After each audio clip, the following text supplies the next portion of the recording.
Greetings, scholars. Welcome back to the exciting video lecture series for social media marketing, where in this episode we will discuss Chapter 6, Social Community. Doesn't that sound exciting? Oh, I know it does. So, the social community zone. You notice a lot of these chapters start back with one of the original graphics.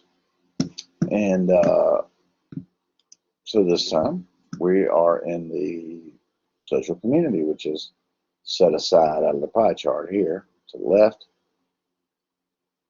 and deals with sharing, socializing, and conversing, which obviously would be, let's call it integral, right, to a social media platform. But this is an updated chart. I believe an older one is in the textbook. This is as of January 2021, and just kind of a pictorial representation of social networks. You can see that Facebook is the horse, for good or ill, in a lot of the world. Right now, then in some countries, you see China has a different preference, as does most of the Russian Federation. Very popular. WeChat's very popular in China, but in a lot of countries they monitor what you can use. And then you can see Twitter is very popular right in here, and also right in here, because I love Twitter. But anyway, that's just kind of a representation of who's leading the pack with respect to usage and social networks. So what characterizes social networking sites? The authors talk about three important dimensions: audience and degree of specialization. So who is the audience? And how specialized is the platform? Is it a certain particular hobby, or a certain particular portion of a hobby? Or is it just bourbon? Or is it all alcoholic products? You get it. The social objects that mediate the relationships among the members. In previous chapters, I talked about dogs being a frequent social object of networks that I frequent, because I like dogs. But it can obviously be other things. And whether it's a closed network, like maybe you've got an internal channel at your place of business, or whether it's open to people who are not affiliated with the sponsor of the site. So those are kind of three dimensions. So let's talk about marketing applications in this zone. We've got social presence, earned media, and paid media. Hopefully, by now in our journey, we know the difference between earned and paid. But just in case we don't, if the local newspaper writes an article about you because your business donates socks to the local homeless shelter every week based on your sales or something, that's earned media. That's media you've earned for some reason. And paid media would be ads that you paid for, right? And which is better? Well, they're both good, and we'll talk about how different types of media play off each other a little bit later in this presentation. So, social presence. The background picture is of the Travelocity gnome. Most of you probably thought that when you saw it. And you see that gnome and you think Travelocity. Travelocity is hoping that you know what they do for a living. right? They've created that object or that brand mascot. A lot of brands have mascots. Target has the dog with the target eye, and you can probably think of some of your favorites, different mascots. So going back to the number one, before earned and paid media, a social presence. Brands create a brand profile within selected. So it's kind of a hub, or as we call it, a node in the network's graph. If you remember that networking talk we had a couple chapters back.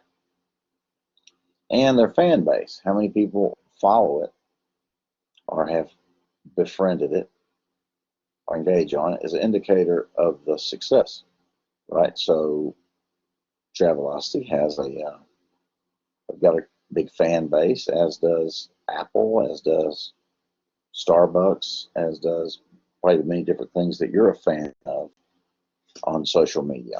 And we'll talk about what kind of things draw in fans or friends or followers of brands. But that's social presence. So what determines your social media character? What are the brand's core values? Think of a brand. Can you name their core value? What about Tom's shoes? What's one of their core values, you think? But they give away a pair if you buy a pair. So their value might be philanthropy for the underprivileged.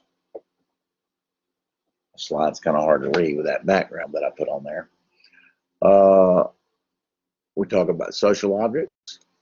So it could be, like we talked about dogs, could be cats, could be, I don't know if you're a woodworker, it could be a saw or something. What promises has the brand made? As far as, it could be all sorts of promises, quality, timeliness, wide selection, those kinds of things. What do they aspire to be?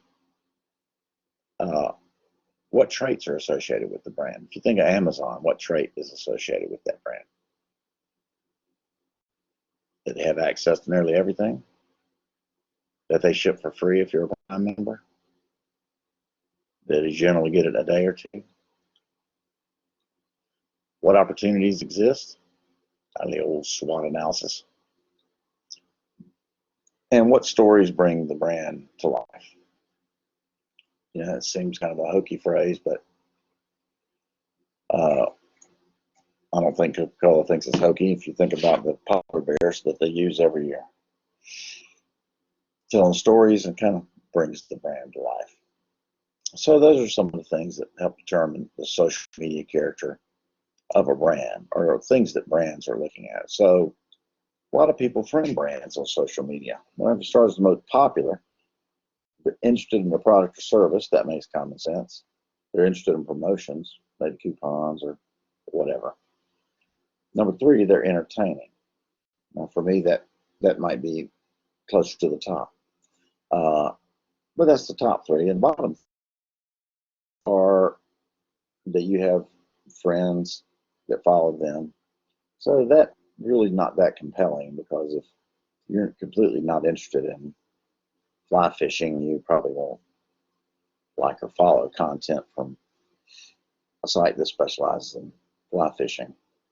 So we want to communicate with the brand, but not a lot, and then interested in the industry. So those are the bottom three.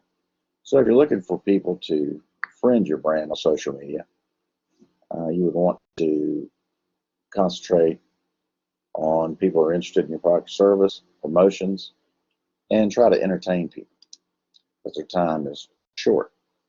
So why do people leave brands or unfriend brands? The opposite side. Too many promotional messages. For me, you could add autoplay videos. That would be one. Not relevant information, so it just becomes clutter. Too much communication, which ties into too many promotional messages. And then you could see at the end, they don't reply to me. So I guess, that means there's people out there that want brands to reply to them. And I guess if you do reach out to them individually, you would like them to reply. So those are the common reasons why people unfriend brands. So you want to avoid those. So fans of a brand, what characterizes them? Emotional engagement. Does it seem odd that people would be emotionally engaged with a brand? Well, not really. I guess some people, the object is meaningful in their life. I don't have that many brands that are meaningful in my life, so it's hard for me to come up with an example of that. But I do like Roombas, so perhaps that's it. Self-ID, they publicly identify with like-minded fans.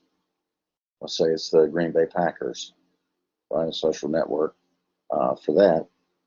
That could be, there's probably a predominant characteristic of social fans of a site about the Green Bay Packers.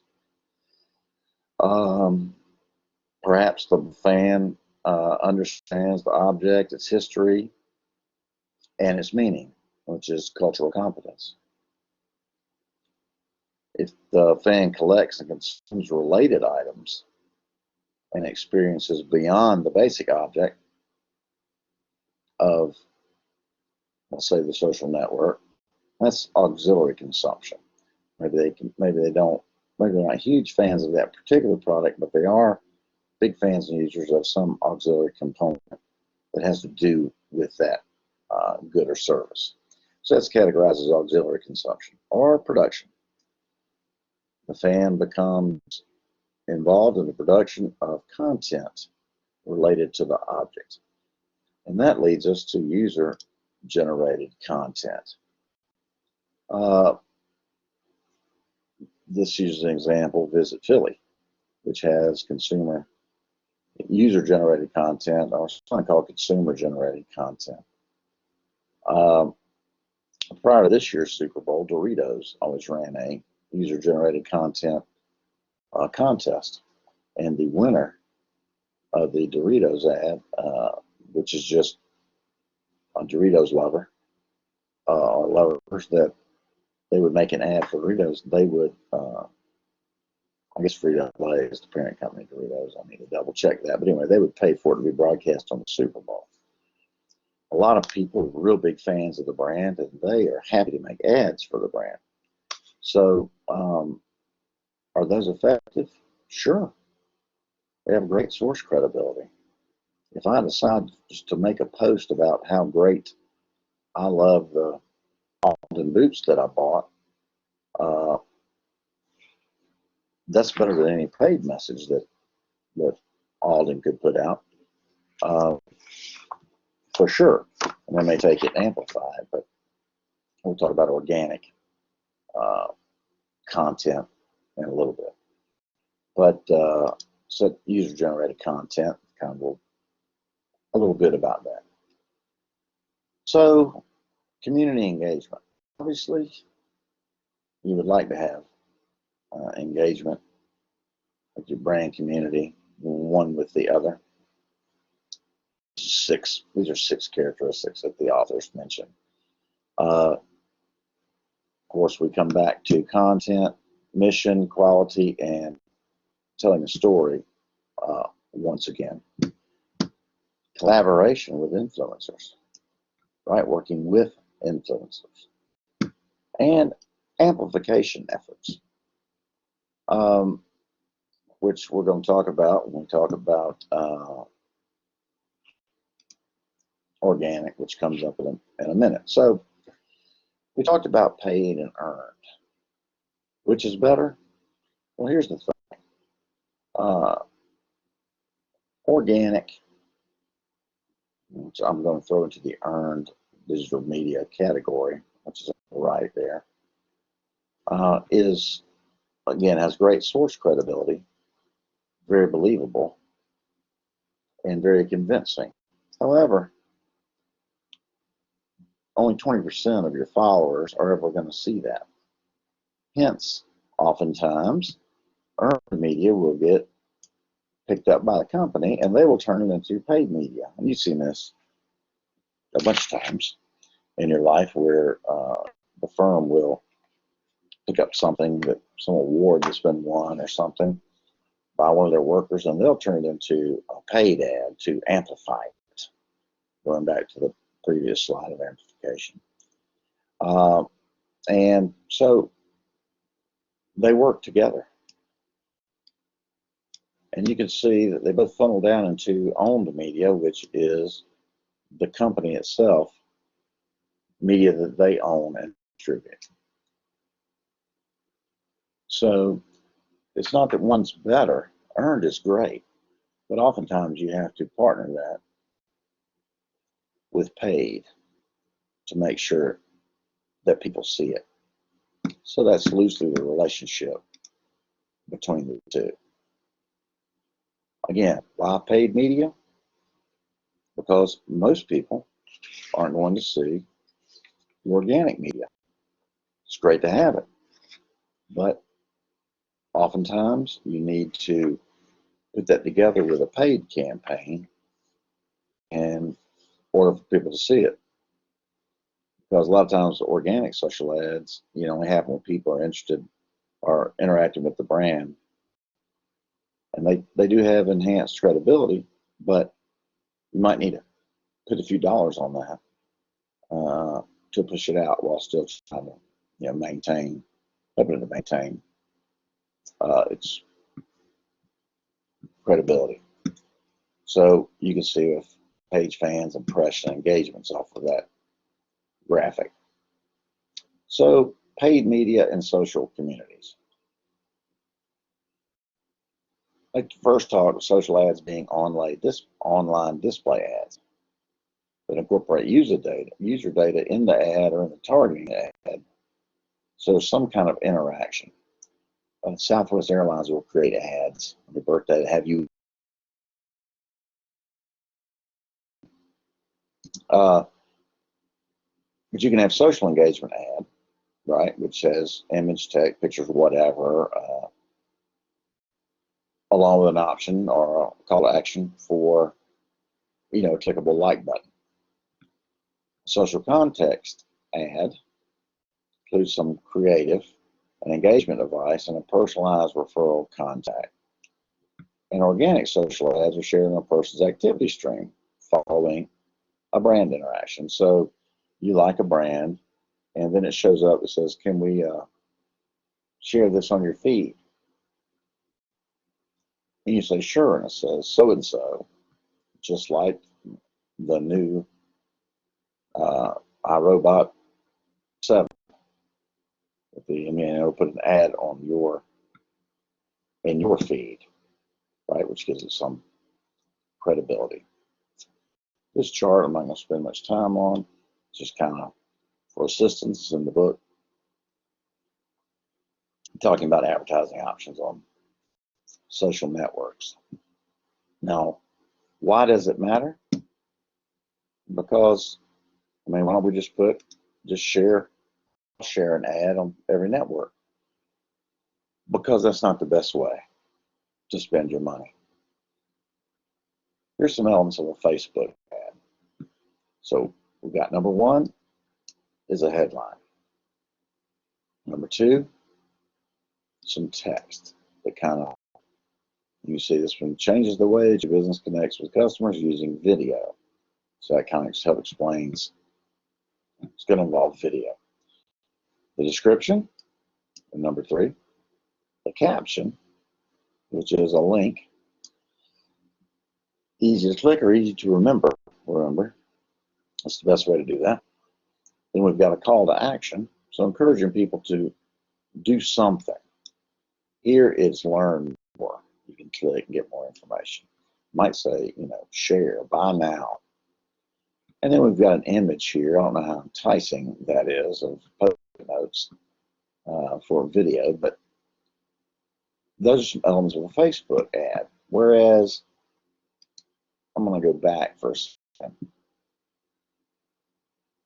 if we have a Snapchat ad, right? We can see ads are not shareable, no outbound linking. It's going to be different than what we might put in a Facebook ad. I think I agree with that. And we refer to that as native advertising. Paid advertising based on a form unique to the vehicle. Everybody's guilty of, I'll say everybody, a lot of people, most people, guilty of putting something on Instagram and then cross-platform sharing it, maybe to Facebook and Twitter, the same thing. Well, that's fine in a personal setting. But if you are operating a business, that's not the best way to do it. So this is kind of a framework for looking at your ads and how do they work under these characteristics of form, function, integration, buying, and measurement. So you can read those yourself. I won't read them out to you, but does the ad function the same as other types of content experienced on this site? Or does it stick out like a sore thumb? How would a Facebook ad look on Snapchat? It wouldn't, right? It's a completely different type of ad you should have depending on those two.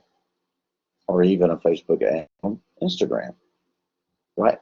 Native advertising is a concept you should think about once you've picked that you think, we've decided that Instagram is where our people are going to be. So design ads for Instagram. Don't design vanilla ads that'll work just everywhere. I'll let this slide in here as a mini case associated with Chapter 6 on Tito's. The first time I was exposed to Tito's was, I believe it was a bartender who said, I may have ordered a cocktail. He said, have you tried this Tito's vodka? It's new. I said, oh. I said, okay, I'll try it. And it was great. I enjoyed it. So I just filed that away. But the next time I bought some, was buying a vodka product, I looked for Tito's. And the first thing I noticed on it was not, the handmade small batch or whatever. It was that if you, if everybody bought, they donated money to dog shelters. I got my dog, every dog I ever had, I got from a shelter. That was not even an aspect of it that I even thought about the first time when I decided that I liked it. So once I saw that, they were working on me. Not only did I like the product, I liked the personality they were building, and which was vodka for dog people. Because if you don't like dogs, I don't trust you. That's why I left that in there. So just to recap, how do social networking communities enable user participation and sharing? Do they make it easy? Do they make it hard? Those are questions you should ask yourself when you're getting into this game. In what ways can brands utilize social networking communities for brand and promotion? Well, I mentioned, the text mentions a couple of others, but I mentioned user-generated content. It doesn't have to be as fancy as a Doritos ad that gets aired during Super Bowl. If you, just film you and your friend doing something in a restaurant, that qualifies. How can brands reach consumers organically? And what characteristics do brand fans exhibit? And we talked about, if you go back to those two slides, what people like and what will keep them from engaging with the brand and what encourages people to engage with the brand. You want to think about what those are and what forms of paid media can be used in social communities. And why is it important? And one reason is because generally that's the way people are going to see your ad, is if you amplify it yourself. That's the reason a lot of people amplify. A lot of times people will amplify organic content. So you amplify very credible content, but through a paid method. Okay, so with that said, that is an overview of Chapter 6, Social Community. And I will see you back on the internet.